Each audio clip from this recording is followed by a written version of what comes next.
Welcome to our channel chemistry by Nimesh sir. आप लोगों की डिमांड के अकॉर्डिंग हम लेके आए हैं स्पोर्टिंग के प्रैक्टिकल। उसमें से एक स्पोर्टिंग का प्रैक्टिकल है that is meiosis by using permanent slide. Permanent slide आपको दी जाती है और उसमें से आपको मियोसिस की स्टडी करनी है। माइटोसिस एंड मियोसिस दोनों होता है। अब यहाँ पे हम स्टडी करेंगे माइटोसिस। इसमें आपको बताया जाएगा कि कैसे आप डिस्क्रिप्शन को लिखोगे, कौन कौन से डायग्राम हो सकते हैं और कैसे आप ऑब्जर्व करोगे। Okay, so let's start. Aim has study the stages of meiosis is by using your permanent slide. Study the stages of meiosis by using the permanent slide को यूज करके आप meiosis के स्टेजेस को study कर सकते हो। तो आप यहाँ पे दिख रहा है कि स्लाइड के अंदर इस तरीके का कुछ स्ट्रक्चर्स दिखता है। यहाँ पे आपको देख रहे हो वो ये जो है, आप यहाँ पे देख रहे हो कि ये जो है वो सारे क्या है, क्रोमोसोम्स है। और क्रोमोसोम जो है वो स्पिंडल फाइबर की मदद से वो कहाँ पे जा रहे हैं, पोल की तरफ जा रहे हैं। ये सारे अलग अलग टाइप के स्टेजेस है जिसको हम स्टडी करेंगे। This is of 11th standard topic, तो आपको पता होना चाहिए। Okay, so let's start. Sporting है तो स्पोर्टिंग के अंदर कौन कौन से प्रैक्टिकल नंबर इंक्लूडेड है हमारे यहाँ पे, तो 4 नंबर का प्रैक्टिकल, 5, 7, 8, 14, 17, 18 एंड 22 इतने प्रैक्टिकल स्पोर्टिंग के अंदर इंक्लूड किए गए हैं। Next is for one sport. एक स्पोर्ट के लिए आपको 4 मिनट मिलेंगे और 3 मार्क्स हो गए। एक स्पोर्ट के लिए 4 मिनट मिलेंगे और एक स्पोर्ट का 3 मार्क्स है। तो टोटल हमारे पास कितने स्पोर्ट हो गए, 8 स्पोर्ट्स आपको लिखने हैं, आइडेंटिफाई करना है, डिस्क्रिप्शन लिखना है। ये सारी चीजें 8 स्पोर्ट की करनी है and that contains 24 marks. Now next is ये 3 मार्क्स को कैसे यहाँ पे डिवाइड किया गया है, तो आइडेंटिफिकेशन, मतलब आपको कोई स्लाइड दे दी जाए और आप अगर आप सच में जो राइट आंसर है वो आइडेंटिफाई करते हो तो आपको मिलेगा 0.5 मार्क्स। देन स्पोर्ट, आपको जो स्लाइड दी गई है उसका डायग्राम आपने अच्छे से ड्रॉ किया प्लस लेबलिंग किया तो आपको मिलेगा 0.5 मार्क्स। देन स्पोर्ट्स का डिस्क्रिप्शन, तो अगर आपको जो स्लाइड दी गई है वो स्पोर्ट का डिस्क्रिप्शन अगर आपने अच्छे से लिख दिया then you will get 2 marks. तो हमारे 3 मार्क्स कंफर्म हो गए। ऐसे आया समझ में? तो ऐसे करके हमारा एक स्पोर्ट खत्म होता है। ऐसे 8 स्पोर्ट्स आपको लिखने हैं। Fine. So meiosis is a type of cell division that reduces the number of chromosomes in the parent cell by half and produces 4 daughter cells. ये क्या करता है, पेरेंट सेल से हाफ क्रोमोसोम नंबर हो जाते हैं मियोसिस के अंदर, इसलिए उसको रिडक्शनल डिवीजन बोलते हैं। whereas mitosis is known as equational division. तो यहाँ पे कैसा डिवीजन है ये, रिडक्शनल डिवीजन। ये कितने डॉटर सेल्स प्रोड्यूस करेगा, 4 डॉटर सेल्स को प्रोड्यूस करता है। Hence it is known as reductional division. इसलिए इसको क्या बोला जाता है, रिडक्शनल डिवीजन बोला जाता है। क्यों? क्योंकि पेरेंट सेल के पास जितना क्रोमोसोम था उससे हाफ कर देगा तो वो क्या हो गया, रिड्यूस हो गया। इसलिए आया समझ में? सो यहाँ पे हमारे पास डायग्राम है, प्रोफेज 1, उसके बाद आएगा मेटाफेज 1, उसके बाद एनाफेज 1 एंड देन टेलोफेज 1। ये आगे कैरी आउट होता है। Again prophase 2, metaphase 2, anaphase 2 and telophase 2, जो आगे जाके मुझे कितने डॉटर सेल देगा, 4 डॉटर सेल्स मुझे मिल जाएंगे। ओके, तो this is your meiosis 1 and ये मेरा हो गया मियोसिस 2। ओके, ये मियोसिस 1 और वो meiosis 2। Next is prophase of the first meiotic division is typically longer. अब बात करते हैं प्रोफेज की। फर्स्ट स्टेप यहाँ पे आपने देखा कि मेरे पास पहला जो स्टेप है वो कौन सा है, प्रोफेज है। तो प्रोफेज में हम बात करते हैं तो prophase of the first meiotic division is typically longer. कैसा होता है, लॉन्गर और more complex when compare to prophase of mitosis. अगर माइटोसिस का प्रोफेज आप देखो तो बहुत ही सिंपल है, whereas मियोसिस का जो प्रोफेज है वो कैसा है, बड़ा लॉन्ग है एज वेल एज कॉम्प्लेक्स है। आपको पूछा जाता है वाइवा में। Okay, It has been further subdivided into the following 5 phases based on the chromosomal behavior. Chromosomes के बिहेवियर, मतलब क्रोमोसोम एक जगह पे है, जा रहे आ रहे, ये सारी चीजें के अकॉर्डिंग हम इसको 5 फेज के अंदर इसको सब डिवाइड करते हैं। 5 phase that is leptotene, zygotene, pachytene, diplotene and diakinesis. Okay, तो ये 5 स्टेज है। अब इसके अंदर यहाँ पे आपको डायग्राम में दिख रहा है, ये है हमारा leptotene, zygotene, pachytene, diplotene, डायाकाइनेसिस and ये हो गया हमारा स्टार्टिंग मेटाफेज 1। तो यहाँ तक का जो था ये 5 स्टेप दैट इज प्रोफेज 1, उसके बाद आएगा मेटाफेज 1। तो देखते हैं एक एक स्टेज को। First is leptotene stage. इसके अंदर क्रोमोसोम्स ग्रेजुअली विजिबल है under the light microscope. Light microscope में आप अगर क्रोमोसोम्स को देखते हो तो वो आपको दिखाई देगा। The compaction of chromosome continuous through out leptotene. पूरा का पूरा स्टेज, लेप्टोटीन का जो स्टेज चलता है तो पूरे के पूरे लेप्टोटीन के स्टेज के अंदर आपको क्या दिखता है, कॉम्पैक्शन ऑफ क्रोमोसोम, क्रोमोसोम जो है वो कॉम्पैक्ट हो रहा है, ऐसा कुछ दिखता है। ओके, यहाँ पे आप देख ही रहे हो लेप्टोटीन के अंदर पूरा लेप्टोटीन का स्टेज चलेगा तब तक क्रोमोसोम्स क्या करेंगे, कॉम्पैक्ट हो गए। ये आपकी माइक्रोस्कोपिक स्लाइड है। फाइन, जाइगोटीन है, तो जाइगोटीन में कैसा दिखता है, यहाँ पे आपको लेप्टोटीन दिख रहा है, लेप्टोटीन ऐसा कॉम्पैक्शन दिखेगा। जाइगोटीन के अंदर क्या होता है, the during this stage chromosome start pairing together, chromosomes होते हैं वो क्या करते हैं, पेयरिंग करते हैं, start pairing together, and this process of association is known as synapsis. दो क्रोमोसोम है, आप यहाँ पे देख रहे हो, ये क्रोमोसोम्स जो है वो क्या कर रहे हैं, पेयरिंग कर रहे हैं, और ये जो पेयरिंग की प्रोसेस है that is known as synapsis. Okay, तो such paired chromosomes are called homologous chromosome.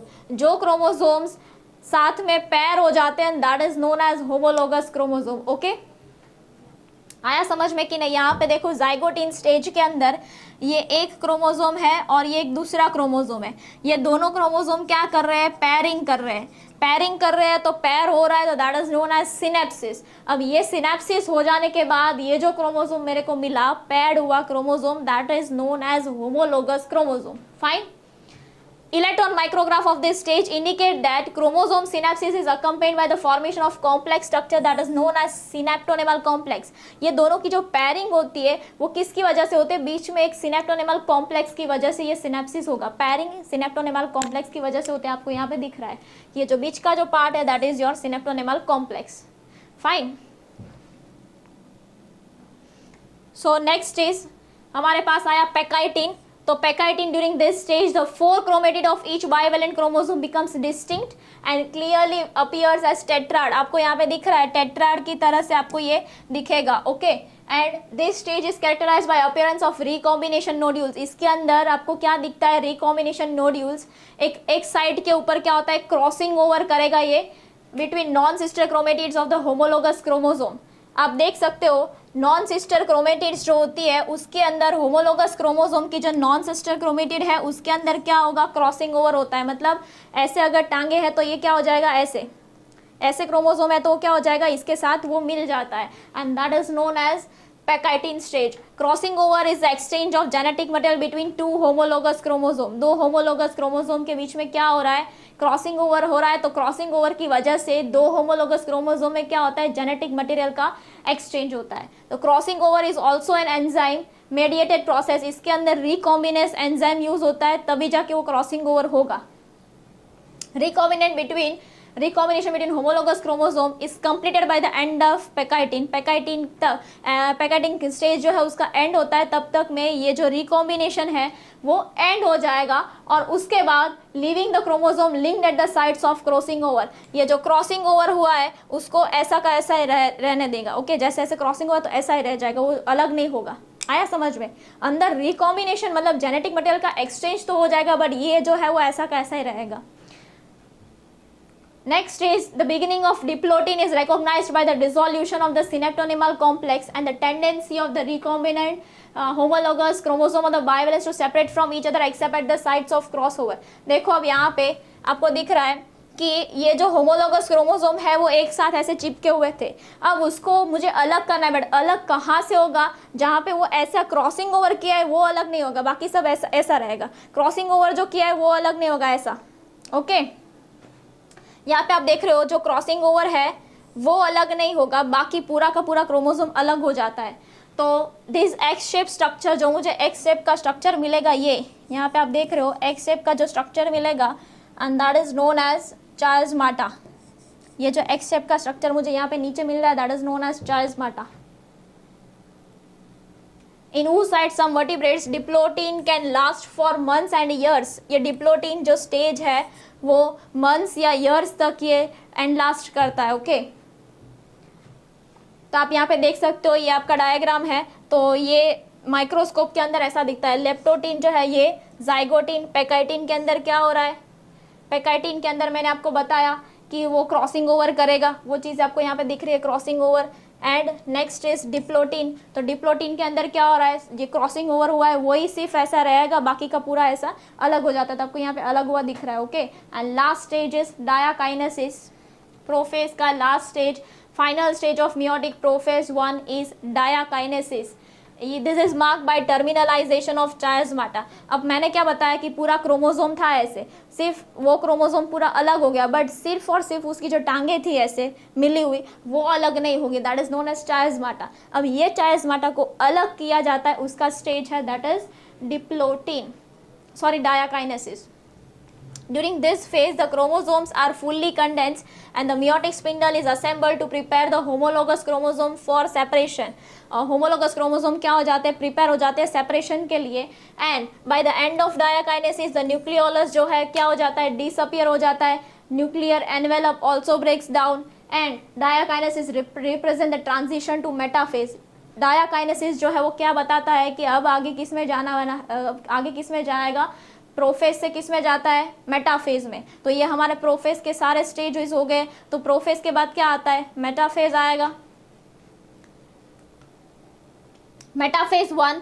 तो मेटाफेज 1 में क्या होता है, bivalent chromosomes align on the equatorial plate. जैसा उसमें होता था वैसा ही कि बाइवेलेंट क्रोमोसोम्स जो होगा वो कहाँ पे आ जाएगा, इक्वेटोरियल प्लेट, मतलब बीच में पूरा ये सेल है तो सेल के बीच में यहाँ पे क्रोमोसोम्स अलाइन हो जाते हैं। Microtubules from the opposite poles of the spindle attach to the kinetochore of homologous chromosome के साथ ये माइक्रोट्यूब्यूल्स जो है वो ऐसे अटैच हो जाती है। तो आपको यहाँ पे दिख रहा है मेटाफेज 1 के अंदर, मेटाफेज 1 के अंदर ये जो क्रोमोसोम है वो अलाइन हो गए इक्वेटोरियल प्लेट पे। ओके, एनाफेज 1, मेटाफेज के बाद आएगा एनाफेज। आप यहाँ पे देख सकते हो प्रोफेज 1 देन मेटाफेज 1। अब बारी आई एनाफेज 1 में। तो एनाफेज में क्या होता है कि जितने भी क्रोमोसोम्स बीच में आए वो कहाँ पे जाएंगे, पोल के पास जाएंगे, है ना। सो ये वही लिखा है कि होमोलोगस क्रोमोसोम जो है वो क्या हो जाता है, सेपरेट, वाइल सिस्टर क्रोमेटिड्स जो है वो साथ में रहेगी विद दैट ऑफ सेंट्रोमियर्स, और ये ऐसे सेपरेट हो जाते हैं। यहाँ पे आपको दिख रहा है कि एनाफेज जो है उसके अंदर ये क्या हो रहा है, सेपरेट होता हुआ दिख रहा है। एनाफेज 1 के अंदर ये सेपरेट होता हुआ दिख रहा है। टेलोफेज है तो the nuclear membrane and nucleolus reappear. Nuclear membrane जो डिसअपियर हुई थी, न्यूक्लियोलस जो डिसअपियर हुआ था वो अगेन रीअपियर हो जाएगा लास्ट स्टेज में। And cytokinesis follows this is called dyad of cell. Cytokinesis हो जाएगा। अब देखो ये सेल है तो ये सेल में ये दोनों न्यूक्लियस बन गए, तो ये मेरे पास एक सेल आ गया, ये दूसरा सेल, तो ये दो सेल बन गए, that is known as dyad of cell. इसमें से मुझे क्या मिलेगा, dyad of cell by meiosis 1। Meiosis 2 करने के बाद मुझे कितने सेल मिलेंगे, 4। ओके, सो आगे देखते हैं नेक्स्ट प्रोफेज 2। प्रोफेज 2 क्या है, मियोसिस 2 का first step that is prophase 2। अब प्रोफेज 2 में क्या है कि meiosis 2 is initiated immediately after cytokinesis, usually before the chromosomes have fully elongated. Chromosomes पूरे के पूरे इलोंगेट नहीं हो जाते, उससे पहले क्या हो जाता है, मियोसिस 2 स्टार्ट हो जाता है।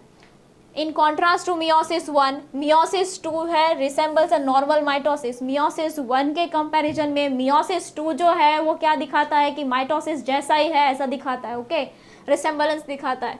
तो nuclear membrane disappears by the end of prophase 2। Prophase 2 अब जैसे माइटोसिस में जैसा होता था सेम वैसा ही होगा इसके अंदर भी, कि न्यूक्लियर मेम्ब्रेन जो है वो क्या हो जाती है, डिसअपियर हो जाती है at the end of prophase 2 and the chromosomes again become compact. Chromosomes है वो क्या हो जाएंगे, अगेन कॉम्पैक्ट हो जाएंगे। ओके, आप यहाँ पे देख सकते हो प्रोफेज 2, यहाँ पे आपको क्रोमोसोम्स कॉम्पैक्ट हुए दिख रहे हैं एंड न्यूक्लियर मेम्ब्रेन जो है वो क्या हो जाएगी, डिसअपियर हो जाती है। Next is metaphase 2। मेटाफेज 2 के अंदर क्या होता है कि क्रोमोसोम जो है क्या हो जाते हैं, इक्वेटर के ऊपर अलाइन हो जाते हैं। वो हमें पता है कि माइक्रोट्यूब्यूल्स जो है वो उसको लेके जाएगी और लेके आएगी, ये सारी चीजें करते हैं। Opposite poles of the spindle get attach to the kinetochores of sister chromatids. मैंने अभी बताया ना आपको कि ये जो है क्रोमोसोम ऐसे अलाइन हो जाते हैं, क्रोमोसोम अलाइन हो जाएंगे तो इसको यहाँ से स्पिंडल फाइबर के थ्रू इसको यहाँ पे ऐसे अटैच कर देते हैं और फिर इसको खींचेंगे ऐसे। आया समझ में। सो मेटाफेज 2 में आपको यहाँ पे दिख रहा है मियोसिस 2 का metaphase 2। Next is anaphase 2। Anaphase 2 में हमें क्या करना है, खींचना है। तो it begins with the simultaneous splitting of centromere of each chromosome.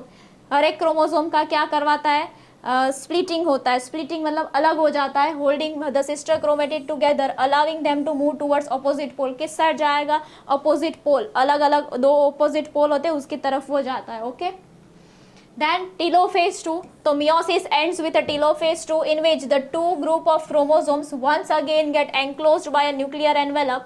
Cytokinesis follows resulting in the formation of tetrad of cells. 4 haploid daughter cells हो जाते हैं. अब यहाँ पे telophase 2 आप देख सकते हो कि यहाँ पे मेरे पास 4 क्रोमोसोम्स हो गए. देख रहे हो यहाँ पे 4 क्रोमोसोम्स, बस उसका ही अब क्या हो जाएगा, साइटोकाइनेसिस, मतलब डिवाइड हो जाएंगे. डिवाइड होने से मेरे को कितनी डॉटर सेल्स मिलती है, 4 डॉटर सेल्स मिलती है. Fine. So that's enough for today. For more video subscribe our channel, like and share. तो दोस्तों आज के इस सेशन में हमने देखा बोर्ड प्रैक्टिकल एग्जाम के लिए बहुत ही इंपॉर्टेंट एक प्रैक्टिकल. ये प्रैक्टिकल का वीडियो आपको कैसा लगा अभी से कमेंट कर दीजिए. हमारे इस YouTube channel chemistry by Nimish sir को सब्सक्राइब करके अपने दोस्तों तक इस वीडियो के लिंक को जरूर शेयर कर दीजिए. दोस्तों chemistry by Nimish sir platform जहां पे NEET dropper batch, NEET regular batch, board and GUJCET batch, special GUJCET batch, NEET crash batch, जुलाई रिपीटर बैच, यानी कि 11th और 12th साइंस के सभी बच्चों के लिए सभी प्रकार के कोर्स हमारी एप्लीकेशन जो प्ले स्टोर में अवेलेबल है, जिसका नाम है केमिस्ट्री बाय निमिष सर, वहां पे अवेलेबल है. और आप भी इनमें से किसी भी कोर्स में एनरोल करना चाहते हैं तो प्ले स्टोर में से chemistry by Nimish sir application download कीजिए, अपना मनपसंद जो कोर्स है उसको सिलेक्ट कीजिए और कोर्स के अंदर एनरोल कीजिए. अगर कोर्स के रिगार्डिंग कोई मोर इंफॉर्मेशन की जरूरत है तो आप कांटेक्ट कर सकते हैं. मेरा पर्सनल कांटेक्ट नंबर है जो है 8866605548. तो मिलते हैं दोस्तों नए एक एक्सपेरिमेंट के साथ. तब तक के लिए बाय बाय.